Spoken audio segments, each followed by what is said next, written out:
Good afternoon. I hope everybody is able to see me and hear me. And should I start? Can Is anybody there from SFI?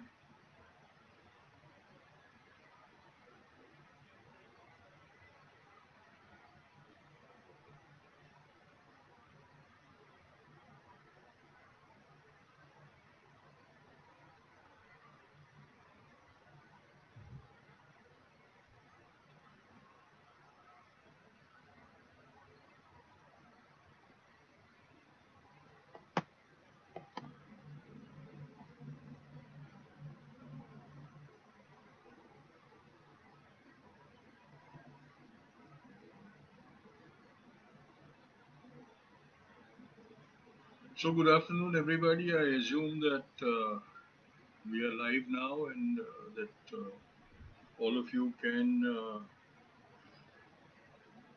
hear me, and we're good to go. So good afternoon. Today we are going to speak about the propaganda of hate and communalism in with reference to the corona outbreak and the pandemic. And, it is very reprehensible that we speak on such a subject at such a time when we should be focused more on the pandemic and its repercussions that it's having, and also the plight of the very poor of our country who are being displaced and brutalized in this manner. But unfortunately, our times are such that in every situation, the divide amongst our people becomes apparent and becomes dominant in each and every situation that we have faced. And I think the time has come when we must all look inwards. Why is it?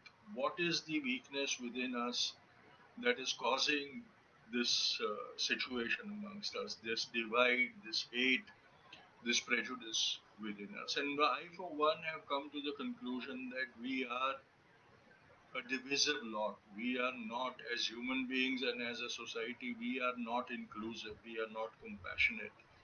We are deeply flawed and divided amongst ourselves, and that is why, in any situation, whatever situation arises, the divisions in our society manifest themselves much more predominantly. We love to blame politicians and politics and things for the situations we face. When we were colonized by the British, we blame the British for their divide and rule policy.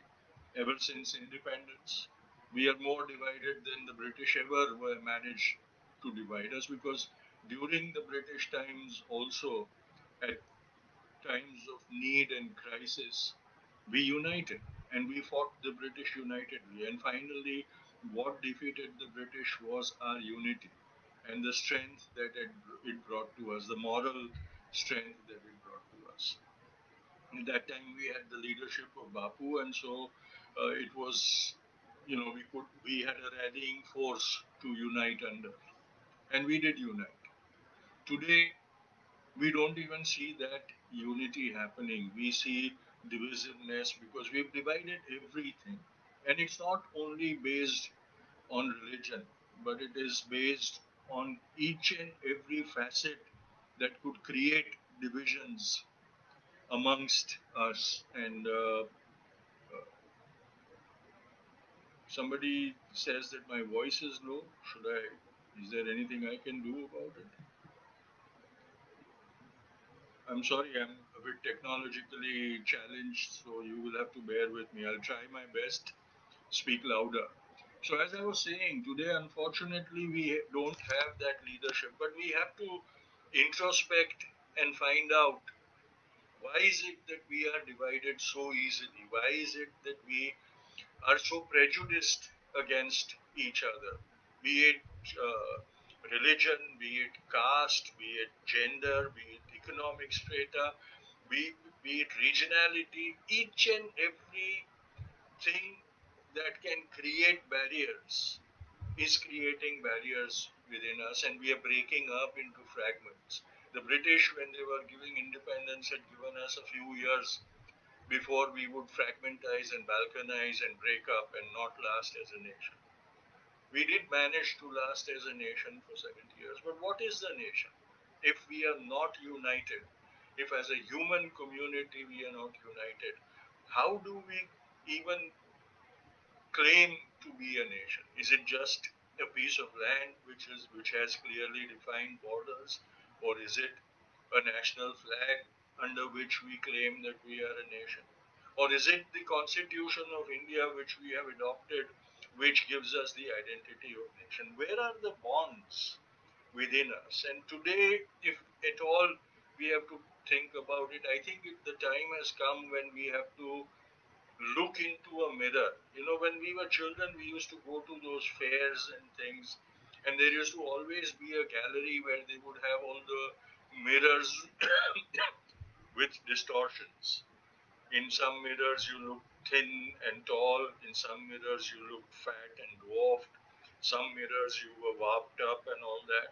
And we used to always have a big laugh in that. Today, times are holding up that mirror to us, and it is reflecting back a very, very sorry picture of us as a society. It reflects the true destination to which we have reached. It is because we are a divided lot that the political powers who are opportunists are able to exploit this divide. Look at what happened in Corona. Look at after the pandemic, how easily it was and how systematically the campaign of hate was continued.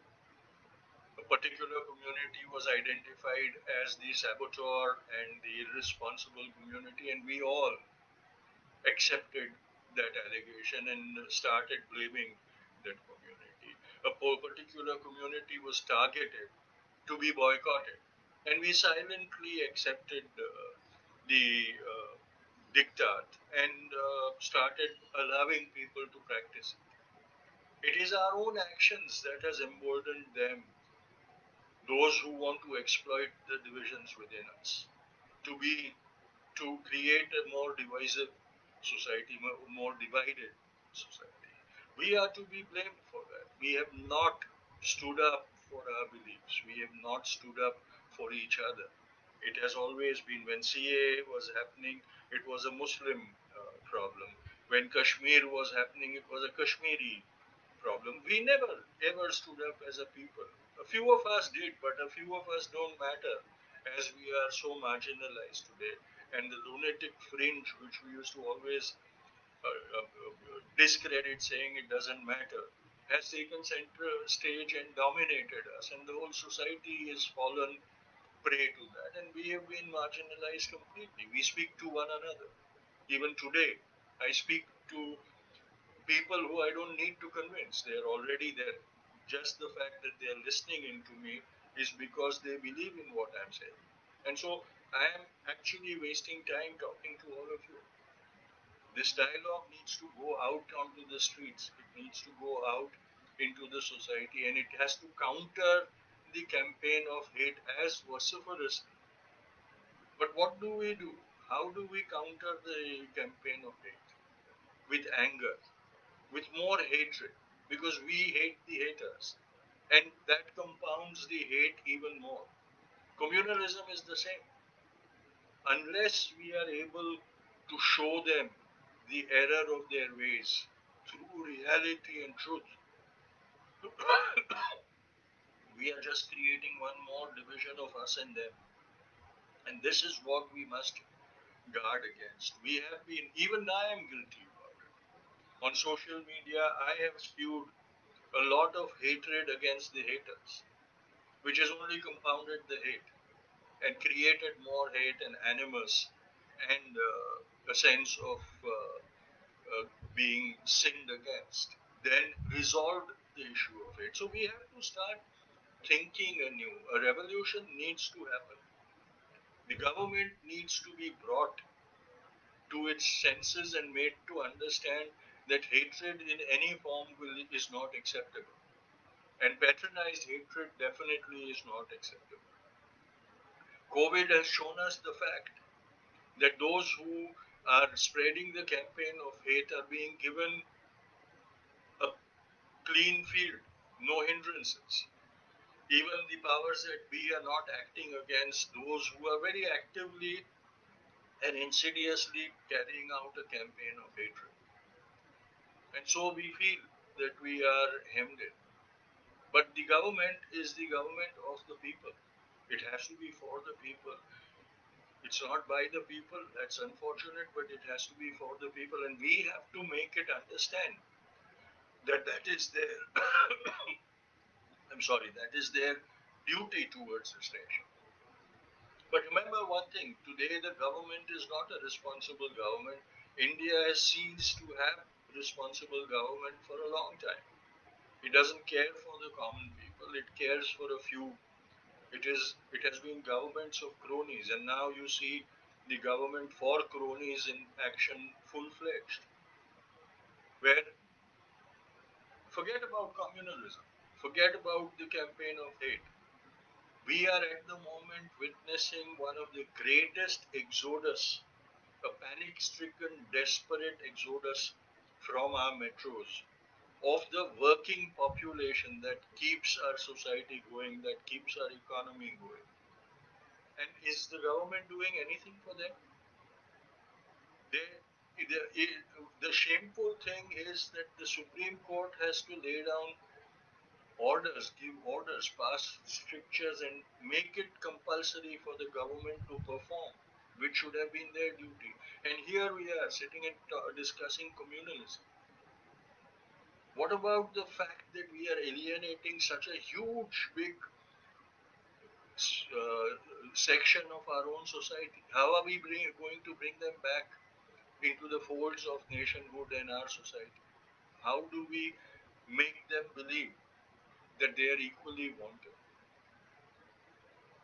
Look at the campaign of boycotting Muslims, Muslim businesses, Muslim traders, not allowing Muslims to trade in common markets, not allowing Muslims to buy and consume from common markets.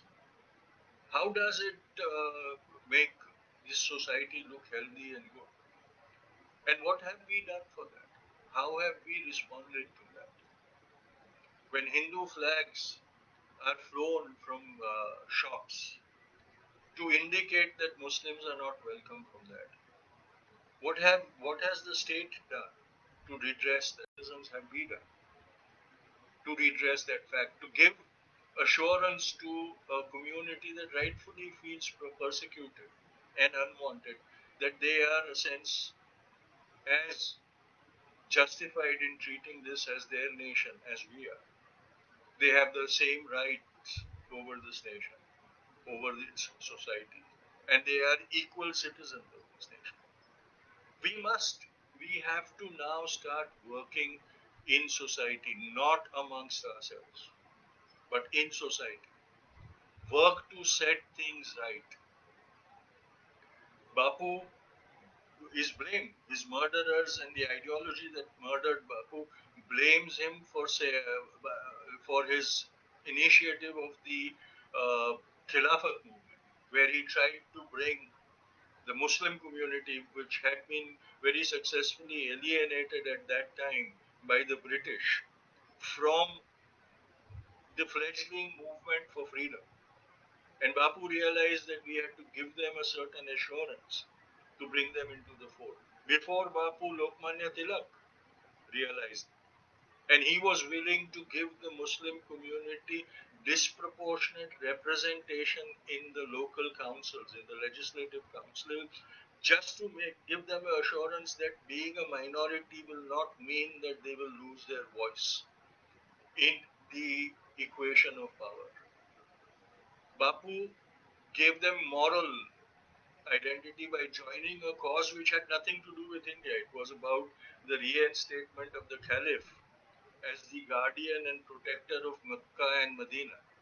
But it went a long way to reassure the Muslim community that they were also equal in this nation and their rights would be protected by the majority also. Are we doing that today? We point out to each other the flaws in our society. We point out to each other the campaign of hate carried out against them. Where is the campaign of reassurance? Where are the actions that we should be doing to reassure the estranged portion of our society to make them feel that no, we are as wanted as everybody else. We are divided, as I said, on economics. The entire exodus of the poor from the metro, of the disenfranchised working force of our nation, which is fleeing in panic for safety because they have realized that where they spend their life working and toiling, they are unwanted. Are we doing anything to reassure them that no, they have the same rights? Isn't that divisible? Isn't then our action questionable as to why we have become so selfish? We need to understand all this and we need to take responsibility for all these things. We need to be responsible. Everything that goes wrong in our society is because of our own inherent weaknesses and faults and flaws. We are prejudiced. We have prejudices of ideological belief, we have prejudices of social prejudice. We are a prejudiced people. We look at everybody with prejudice, one another with prejudice. Even in our political beliefs, we practice the divisiveness of prejudice. Unless we change that, we are not going to be able to create a healthy society. We must understand that Corona is almost the last nail in our coffin. It has split our society asunder. The chasm is so wide that it may not be bridgeable. But we have to make efforts to bridge it. It is our responsibility. If we believe in one nation, one people, then we have to take responsibility to ensure that we remain that one nation, one people. It is not going to happen. Somebody else is not going to do it because it serves those who want to divide this nation, isolate this nation, and alienate a section of our society. It goes to strengthen their schemes and plans. And they are happy to do it because they are almost unopposed today. We are the ones who are going to be left, as they say, holding the can. And we will be the ones who will be blamed because we were expected to stand up for what we believe in. We were expected to fight to preserve the way of life that we wanted practiced in our society. And we are failing in that. It is a time, as I said earlier, it is a time to hold up a mirror to ourselves. It is a time not of sloganeering. It is not a time of confrontation. It is a time when we need to heal our society. We need to cure the festering wound of communalism, prejudice, divisiveness, and non inclusivity and intolerance that we have so much allowed to grow in our society. When we subscribe to one political ideology, we shut out everybody else who subscribes to other political ideologies. And we start treating them as us and them. It is also a communal practice. It is also a practice full of prejudices. Because we consider that the political ideology that we subscribe to is the best. Who gave us that notion? Who allows us to believe that? If we believe in something and we practice that ideology, why can't we give the same opportunity to somebody else while convincing that person about our ideology being better? Why give that person a feeling that their ideology is flawed and their ideology is inferior? Aren't we fostering prejudices that way? Aren't we being discriminative that way?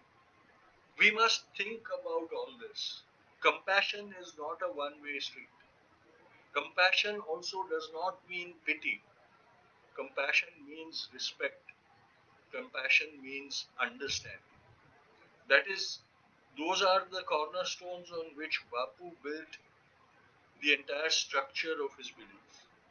And that is the only ideology that can help retain the structure of our nation, of our society, of our unity. We love to call ourselves the practitioners of the Ganga Jamni Tehzeeb. हम अलग अलग हैं लेकिन फिर भी एक हैं. हम अलग अलग हैं लेकिन हम एक नहीं रहे.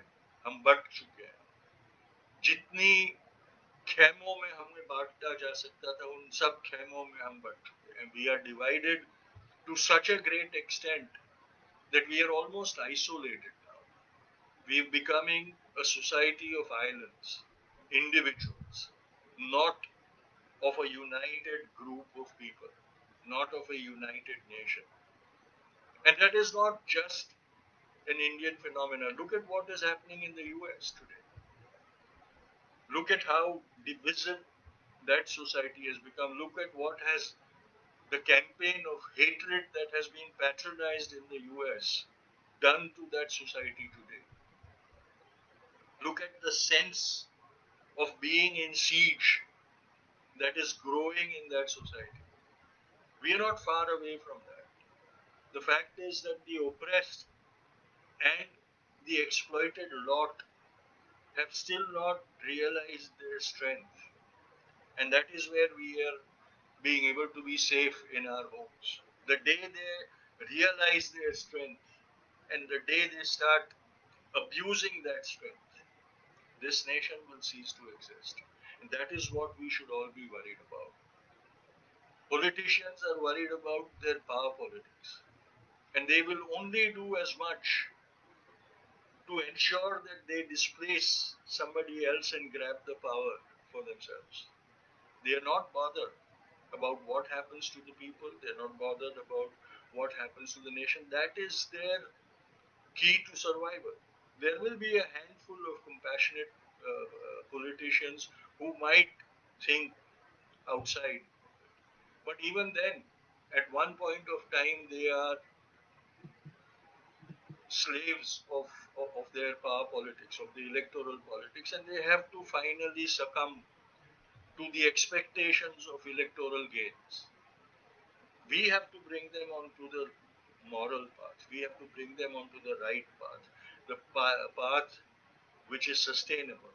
And that can only happen if we start walking down that path ourselves.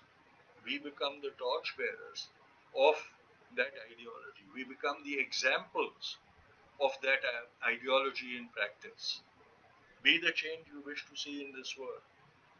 It's not Bapu's quote, but it has been associated with Bapu and it has been paraphrased from what Bapu meant and wrote when he said, "My life is my message." We have to become them. If we think communalism is the poison that is killing our nation and our society, then we have to become the antidote to that venom ourselves through our practices, through the way we live. Make our life our message. We've come to a point where there is only destruction beyond this. Are we going to safeguard ourselves? Will we be able to save ourselves? Only time will tell. And time will only tell if we take remedial actions, not otherwise. We will not be able to survive as a people. It is an international phenomenon. The divisions are there everywhere, but not as apparent and as wide and huge, the disparities and things. For too long, we have become a nation of privileged citizens exploiting the underprivileged citizens. We fight when our benefits are covered. We don't go out and fight when the benefits that protect the underprivileged are covered, when they are sinned against, when they are exploited.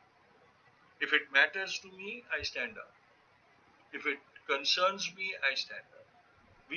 A selfish society can't be sustained. All this is as insidious and as destructive as communalism. Let's not compartmentalize evil and then try to treat each one individually. We have to work to the overall picture. We must understand the overall picture before we can even redress or attempt to redress it. Because then we just see one point of view and we work towards it while everything else around it is influencing that and we don't even realize it. All the disparities in our society are influencing the divisiveness of our society, the communalism we see. Look at how the government is exploiting the pandemic afflicting our country.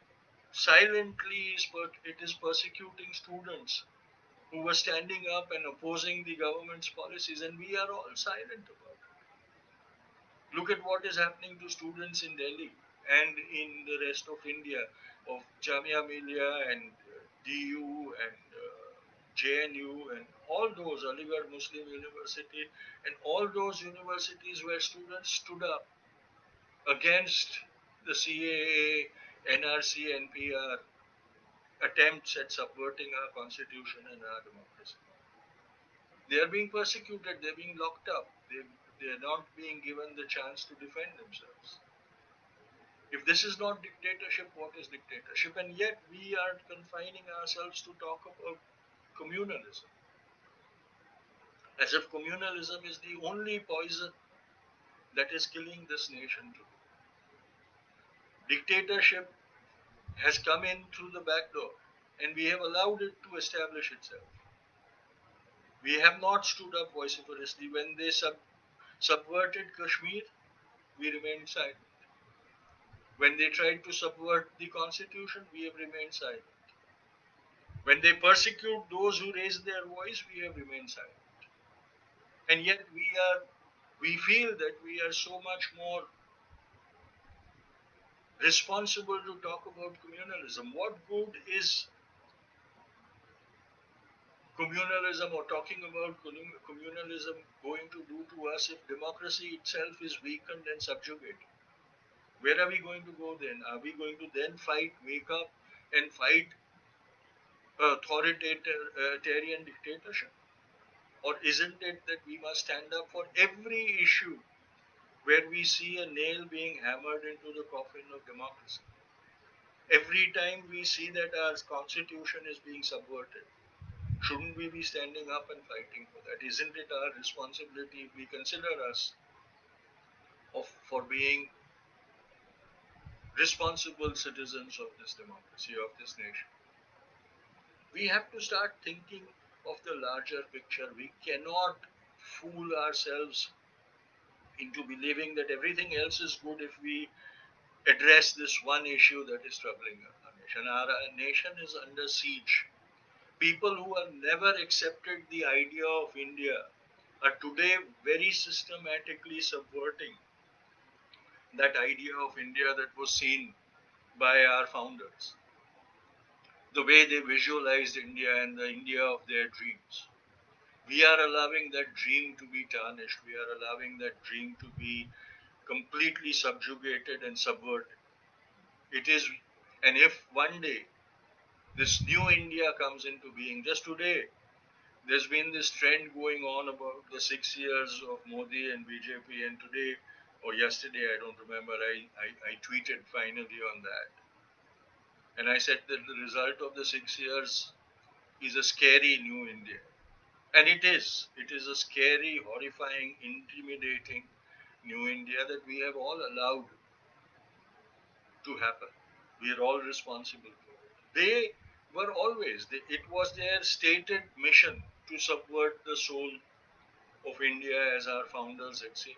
And they have been true to their ideology and their strategy. They have done what they wanted to do for so many years.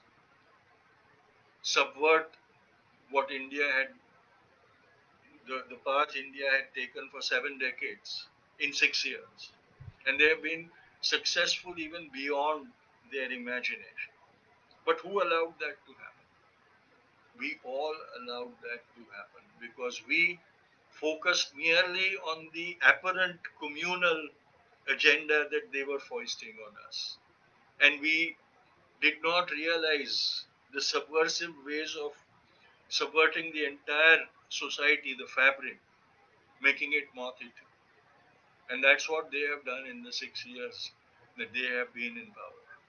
And the longer they remain in power, the longer the damage they will do. We will replace them. One of these days, someday down the line, we will replace them. Nobody is eternal. And our democracy has ensured that whenever that democracy was put in jeopardy, the citizens took responsibility and taught the people a lesson. We will teach these people a lesson too.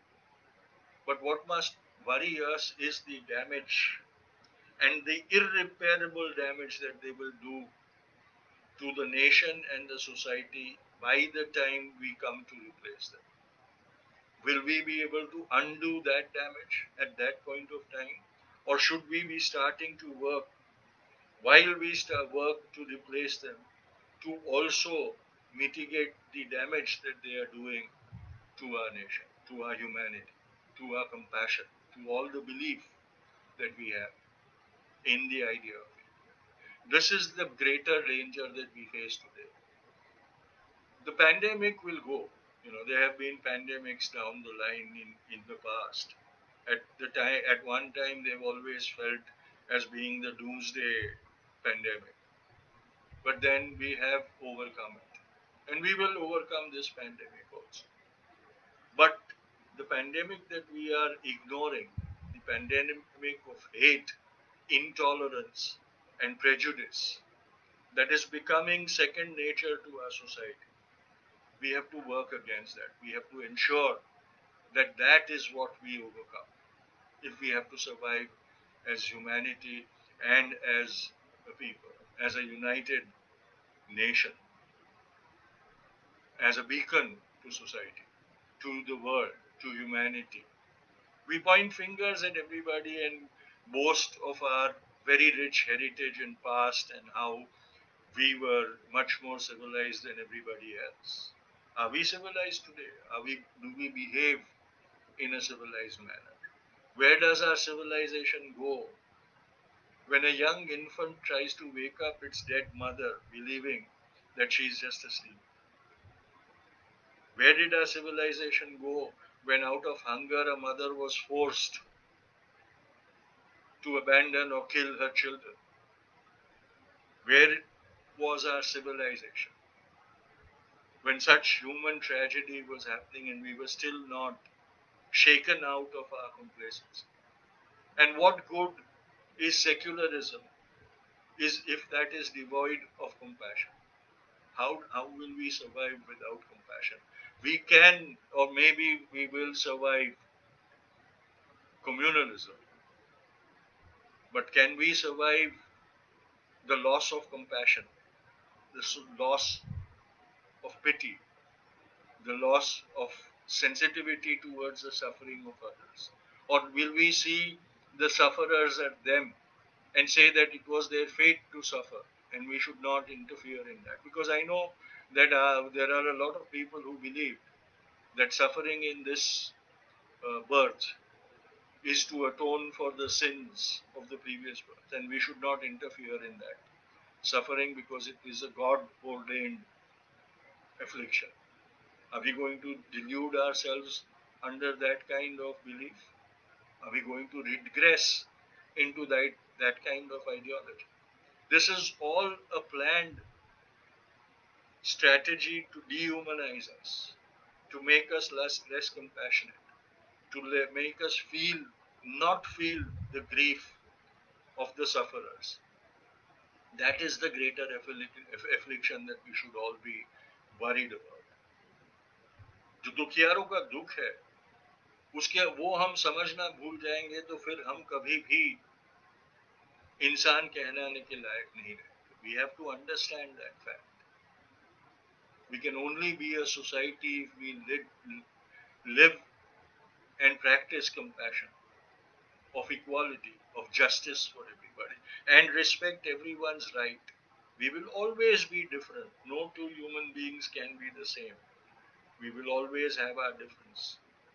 We have to learn to respect that difference and live with honoring that difference and respect the fact that every individual has a right to be different and practice life in a manner that they believe in. They have a right to do that. And we must honor and respect, not just tolerate. Because tolerance is the greatest sin, as I think. Because we cannot tolerate